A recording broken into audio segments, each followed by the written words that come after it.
Okay, so let's say that I have this function here, f, and it's defined in this piecewise manner. And we want to do some evaluations, a, b, and c. So let's focus on part A. It says f of 5. So what that means is go to equation f, or function f, which is all of this here. And we want to plug in the number 5. So the thing is this, I know I'm supposed to take 5 and plug it in there. But the question is, do I plug it in here, there, there? Well, you can make that decision by comparing the number 5 over here on this side. For instance, if I take 5 and put it there, is 5 less than 0? Definitely not. Take the number 5. Is 5 equal to 0? Nope. How about this one? Take 5. Is 5 greater than 0? Yes. Which means that we're supposed to use and access this bottom part of our function. So take 5, which satisfies this condition, but plug it in right there. And that'll be 3 times 5 minus 2. So this would be 3 times 5 minus 2. And that's 15 minus 2, which is 13. That'd be the final answer. How about this one here? Negative 6. Negative 6. Does that satisfy this condition? No. This one? No. This one here? Yes. Negative 6 is less than 0, which means take negative 6 and plug it in right there. So let's see.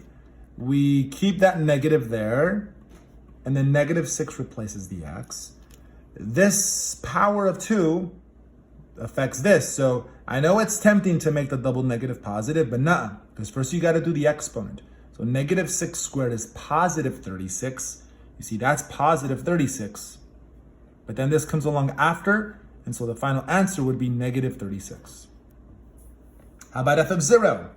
The number 0, is 0 less than itself? No. Is it greater than itself? No. 0 equals 0. So take 0 and it satisfies this condition, so you plug it in here. But there's really no input, so it doesn't matter what you plug in into this middle part, you're always going to get back the number 4. And so that's that one there. What about this one down here? It's the same idea. Here's function f. Now we want to find f of 4. Well, 4, does that work for this one or for that one? It cannot work for both. It's one or the other. 4 definitely works in here because it's between 1 and 5. So take 4 and plug it in there. 4 cubed is 64 minus 1 is 63. Negative 1. Negative 1 is not in here. It is definitely in there between these numbers. So negative 1 gets plugged in here, and that'll give you back 2. And then finally, plug in 5. Does 5 work here? No. Does 5 work in there? It certainly does, because 5 is not less than, but it is equal to itself. So 5 satisfies this condition, and so 5 cubed is 125 minus 1, 124. So I think yours looks something like this. Apply what you've seen to your specific exercises.